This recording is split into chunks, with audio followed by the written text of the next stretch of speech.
I gifted my daughter a house. On the very same day, her husband moved in with his entire family and made her serve them. But I quickly wiped the smiles off their faces. Before we continue, please write in the comments where you are watching this video from and how old you are. Enjoy the video. I sold half of my company, an engineering firm where I had toiled for 20 years, to buy this house. Not for myself, but for Anya, my daughter. It was the only thing I could give her to somehow shield her from this life. I saw her about 10 years ago. Little Anya sat in a cafe, drawing a house with a porch and flower beds on a napkin. "Daddy, I want it to be like this," she said. I thought then, well, it will happen someday. But that someday turned into now when Anya married Dennis, and Dennis turned out to be not who he pretended to be. Everything started on the day I was at the notary's office, arranging the deed for a 2-story house in Maitashi with a new renovation and a garden for her. I wanted her to live there happily, planting flowers, inviting me over for pies on Sundays. I sat in the stuffy office. An old printer clattered, smelling of dust and stale coffee. The notary, a woman with a gray fringe and a strained smile, flipped through the papers. I was signing the last page when my phone vibrated in my pocket. At first I wanted to ignore it, it was an important moment, but I saw it was Anya calling. I picked up. Her voice was very quiet, as if someone was standing behind the wall. "Dad, are you still there?" "Yes, sweetheart, I'm signing. What's wrong?" "Dennis said..." She swallowed. "He says the house isn't what he wanted." I almost broke the pen in my hand. Through the phone I could hear his voice. Lazy, impudent, not my style. You know, baby girl. That's how he always called her. It made me sick. I forced myself not to explode. I just said, "Never mind. The important thing is that you like it. Tell him to get used to it." She fell silent, and I imagined her standing there in the still empty kitchen, hugging the phone with both hands, while he grimaced behind her back like a cat that didn't like its bowl. I signed everything with a trembling hand. I took the keys with Anya engraved on the keychain. The cold metal burned my palm. "Here's your house, daughter. No matter what, I've done my part." I went outside. The March wind tugged at my ears. Cars rushed by. I approached my car and looked at the bunch of keys, heavy, as if carrying the weight of hope and fear. She had no one else to help her. I vowed to myself that if this Dennis started playing tricks, I would sweep him out myself. My phone vibrated again. A message from Anya. "We were already at the house. Come over." I didn't hesitate.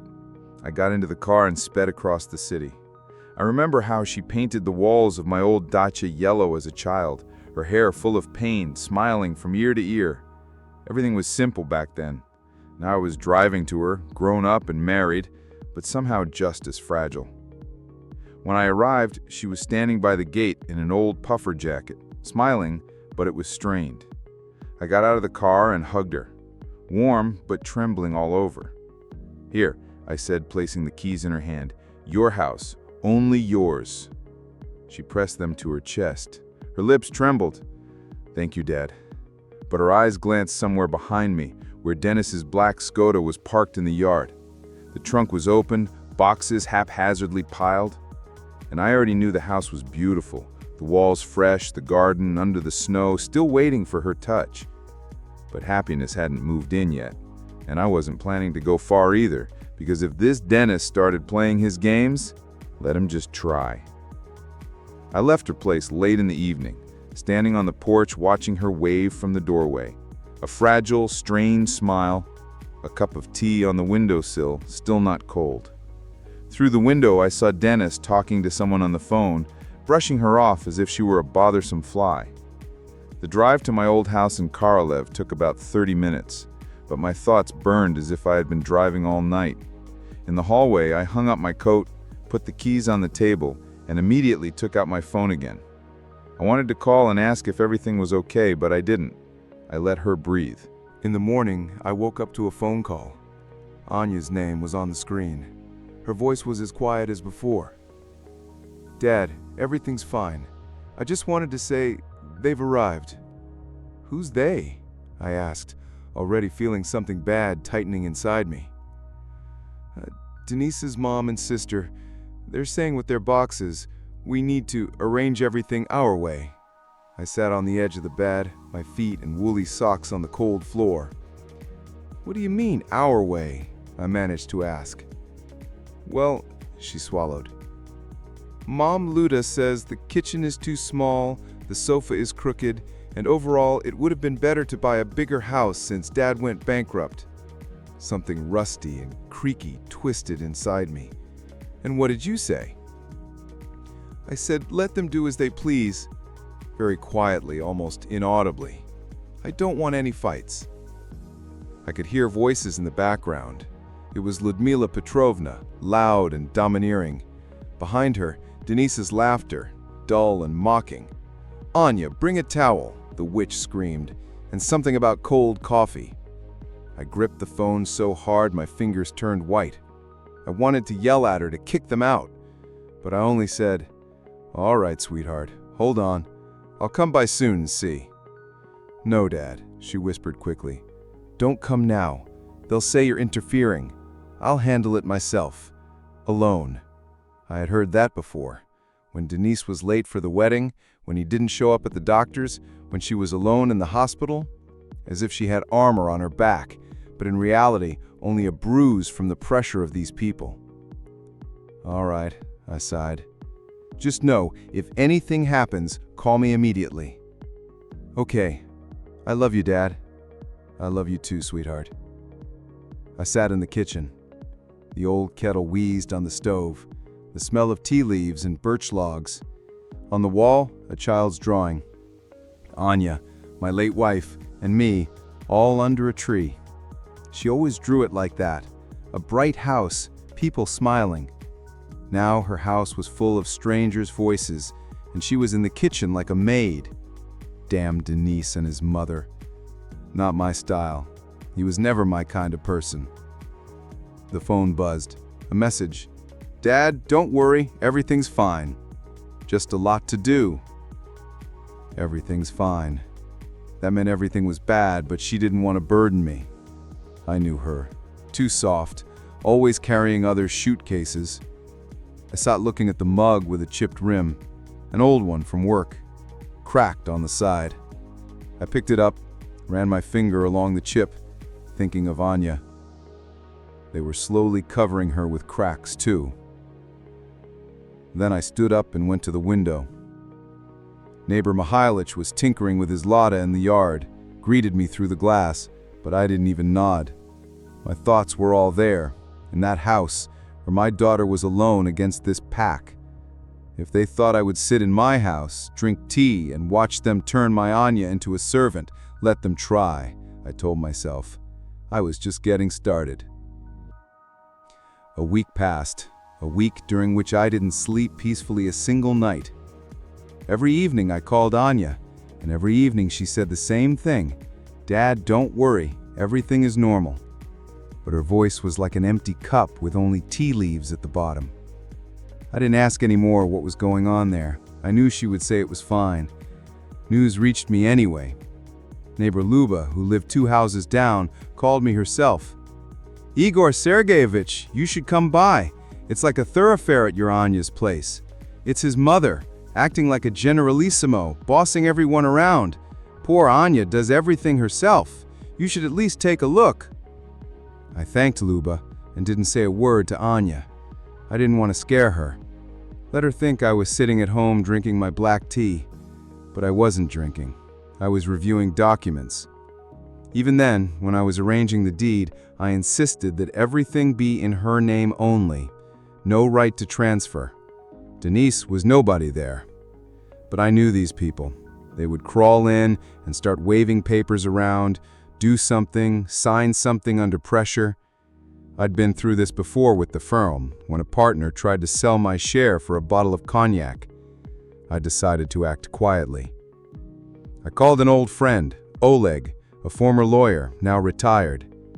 He listened to me silently, 2 days later, wheezing into the copies phone. of all the papers were on "Well, my table. Igor, I see The deed, time hasn't an taught you extract from anything. Rostriestra, You still trust people." comparative signatures. Oleg said, "It's clean, but if they stick their noses in, we'll have to press hard and cleverly. They have a weak spot. Tails always stick out somewhere." I nodded. Tails were their dirt. Denise might have plenty of those, but I didn't start digging myself. I didn't need to sit under their windows. I remembered an acquaintance, a former operative, who now worked as a private detective. I called Dima. We need to see who this handsome guy is hanging out with and what kind of bird his mother is. How much time do you give me? He chuckled. A week. Ha, for you, 3 days, we'll find out everything. Anya knew nothing about this. I continued to play the role of a calm father. I called in the evening. Sweetheart, how are things? Everything's fine, Dad. It's just that Denise asks you not to come over for now. He says you're nervous and we need to settle in quietly here. Well, I thought. Quietly, but not for her. I knew what they were doing.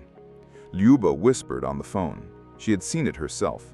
She brought them tea, mopped the floors, and they just sat there, eating and ordering her around, yelling at her like she was a servant. In the evenings, I paced around the house in circles. The old parquet floor creaked under my feet. Photos of Anya from her graduation were dusty on the wall. I touched the frame and remembered what she used to be like. Stubborn, proud. Now they were breaking her. But she would return to her true self. I knew that. I just needed to give her a little push.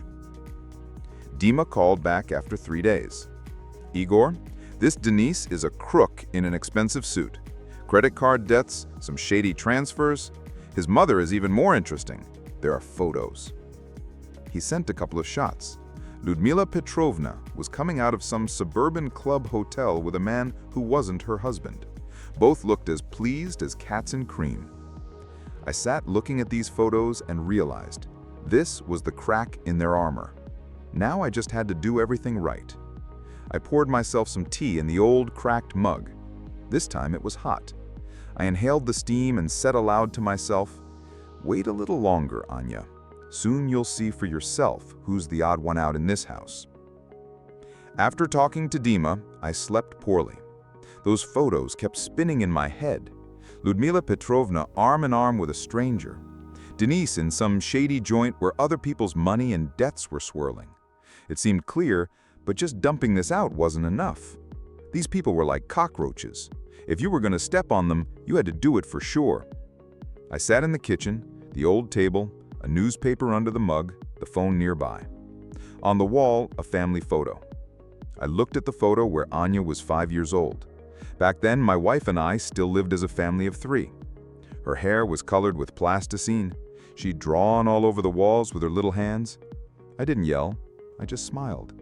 Because a home is a place where a person can be free, themselves, not a servant like she was now. The phone buzzed again. Anya wrote, "Dad, Denise wants to talk. Just don't come over yet. He says you're interfering with us getting used to it." Getting used to what? To them breaking her? I felt that coldness rising inside me again. The same coldness that had saved me when they tried to leave me without a firm and without a penny. Now it was the same situation. Only instead of shareholders, these lowlifes were involved. I called Dima. "We need to pressure them." He smirked. "Pressure them how?" "So they pack their bags themselves." "Got any ideas?" I said, "According to the law, the house is entirely Anya's. They only have their words. Let their words collide with the facts." Dima chuckled. "All right. I have an old acquaintance, a lawyer, who knows how to scare these paper tigers. We'll prepare a nice document. Let them understand that forgeries are a criminal offense, and we'll add photos for a kick in the pants." In the evening, I went to Anya's place. She called me herself in a quiet voice.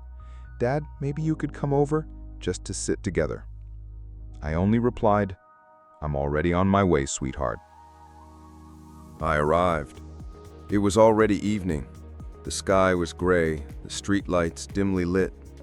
The house I had once bought was all lit up with garlands. Apparently, Denish's mother had ordered it. An empty cup on the porch. Someone's slipper lay on the step. Inside, voices, laughter, the hum of the TV. I walked in and immediately felt it. This wasn't a home.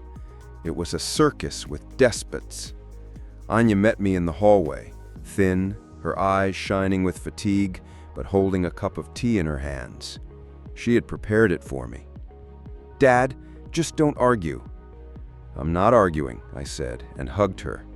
I could feel her shoulders trembling. Behind us, that voice, hoarse, commanding. "Well, hello, Igor Sergeyevich. What's this? Don't you trust your children?" Lyudmila Petrovna stood in the doorway to the kitchen in a robe. Her hair was tied back in a bun, and her gaze was as prickly as a hedgehog's quills. Behind her, Denis, hands in his pockets, smirking. "I came to see my daughter," I replied calmly, "and you owe me nothing here." "Oh, how rude," she drawled, smirked, and went back. I heard her hissing at Denis to hurry up and finish with the documents. They whispered, "He'll agree." "They won't do anything. Let them try," I said, and looked her straight in the eye. "I'll sort everything out. This is your house." She looked at me, and for the first time in all this time, I saw in her not only fear, but something else. A faint but real spark. Faith. We sat in the kitchen. She poured me tea. Her hands were shaking. On the table was a stack of napkins, a cup with a spoon. It was clear she had been standing in the kitchen 100 times a day. I saw she hadn't eaten properly, only scraps of sandwiches. "I'll sort everything out soon, sweetheart. I promise," I said quietly. She nodded. "Dad, just..." She fell silent. "You've always been so strong. I'm afraid I've let you down." I took her hand in mine. "You haven't let me down. They're the drones, and you're my person. We'll drive them out." She leaned against me, and in my mind, a plan was already forming on how to straighten out these relatives. I drank my tea to the last drop and wiped the cup dry, as a sign that it was time to begin. The next day, I woke up before dawn, as if someone inside was nudging my shoulder. "It's time. Don't delay." I poured myself some black tea into the old, cracked mug, sat at the table, and laid everything in front of me. Copies of the deed, the extract from Ross Regester, scans of Anya's correspondence. Next to them were those very photos from Dima. Lyudmila Petrovna in the arms of a man who wasn't her husband. Denis in some shady meetings with creditors. Everything was like a puzzle. I just needed to insert the right piece and the picture would come together. I called Dima. "Well, is your lawyer ready?" "Ready. He's already drafted the document. Officially, it's a notice of illegal use of property, but underneath there's a hint that if they don't leave voluntarily, everything will go to the police and court." "Great. And we'll attach the photos." "Of course, just in case to leave his mother speechless." I imagined Lyudmila Petrovna's face, her saccharine smile and prickly gaze, how she commanded Anya in the kitchen, pointing out where the towel was, where the cold coffee was. Now her coffee would be getting cold in a different department, I thought. By lunchtime, Dima and I met in a cafe. Ironically, it was the same place where Anya had drawn her house as a child. Now I was gathering a plan to win her house back. Dima laid a folder on the table. The document with legal wording. Everything is clean, everything is clear. Underneath it was an envelope with photographs. "If they start to resist, hit them where it hurts the most," Dima said. "With people like this, it's important to press not with shouting, but with facts. They're cowardly. They don't need scandals." I nodded and called Anya. "Sweetheart, are you home now?" "Yes, Denis and his mom are in the living room. They're laying out some papers again." "All right, I'll come by in the evening. Just don't be afraid." "Okay," she sighed Behind her, softly into the Lyudmila phone. Petrovna's voice "Dad, came from the I living believe room, in you." loud and irritated. That's what I "No, needed Denise, to hear. I this won't thought. do. We need him to sign I the arrived refusal at the house himself. around 7. You said he was soft." The lights were on in Soft, all the I windows. smirked. "Let him Neighbor try." Luba was standing by I the stepped gate into and the winked living me. room. They were sitting "Everything at will the be table, fine, Igor surrounded by some Sergeyevich. printouts. We're all Denise rooting dropped for his you. pen in surprise. I nodded. Lyudmila It was Petrovna nice to pursed know her that lips. people could see Smell who of the cheap outsiders perfume were in and this sticky house. falseness around her. I entered without knocking. Oh, Igor My Sergeyevich. house, too. How nice of you to drop by. Anya was already We waiting were just in the about hallway. to discuss a little paper with you. I cut her off sharply. There's no need to discuss anything with me. You read this. I placed the envelope on the table. Denise smoothed out the paper, glanced at it, and paled. Lyudmila Petrovna tried to smirk. What kind of threat is this? We are family. Family? I repeated calmly. Family is Anya, and you have done everything to make her feel like nothing. Your things will be on the street if you don't leave within a day. I heard her breathing into the phone. She wanted to say something, but didn't. She hung up. On the third day, I arrived at the house with company. I brought Dima and Oleg with me. Let them know that Anya had people to stand by her, not just in words. Anya met me at the gate in her coat. Her hair was tied back in a ponytail, her eyes clear and firm. That's how I loved her. That's who she always was inside. Are you ready? I asked. Ready, Dad. And she smiled. Enough of enduring. We entered the house. The smell of dust and malice hung in the air. Their things were already packed in boxes. Lyudmila Petrovna sat on the sofa, crumpling a black shawl in her hands like a noose. Denise paced back and forth. His battery power was dying. He kept trying to call someone, but no one answered. I spoke quietly, but firmly enough for both of them to hear. If you're still here when the neighbors see you in an hour, the police and the scandal will follow. And believe me, I will take this scandal to the end. Lyudmila Petrovna flinched and hissed, "You'll regret this." I looked at her, then at Anya. She stepped forward herself. "You'll regret this, Lyudmila Petrovna. You won't set foot here again. This is my house." Her voice didn't waver. That was the real moment of victory. Not a shout, not a scandal, but a quiet, clear mine. Denise looked at Anya as if he wanted to say something, but saw my eyes and turned away. He took a box, a backpack, and threw them into the trunk of his battered Skoda. Lyudmila Petrovna got in last, slamming the car door so loud the whole street heard. But no one was afraid of their voices anymore. When their car drove out of the yard and disappeared around the corner, Anya stood on the porch and watched them leave. I put my arm around her shoulders. "It's over, sweetheart. The house is yours again." She nodded. Her eyes sparkled, not because of fear, but because for the first time in a long time, she didn't have to bow to anyone in her own house. A week later, we went together to a garden center and bought young roses, white and red. We planted them side by the fence, our hands in the dirt, sand under our nails. I watched her smile as she adjusted the stems. "Dad, you know, I drew them like this when I was a child." "I know. Now let them grow without strangers' boots." In the kitchen, the smell of fresh bread, coffee, a clean tablecloth, not crumbs from stranger sandwiches, not the shouts of strangers, just her home, her walls and her peace. I watched her arrange new pots on the windowsills, open the windows, let in the sun, the spring, and I didn't want to add anything else. Everything was as it should be. This story didn't end with loud words, but with a cup of tea at the table. She poured for me. Her hands no longer trembled, and I knew the most important thing. Not the roses, not the walls, and not the keys. The most important thing is that my daughter was the mistress of her life again, and now no one would make her walk around the house with her head down. Thank you for watching. If the story touched you, please support it with a like and subscribe. And don't forget to write in the comments where you're from and how old you are. We're very interested.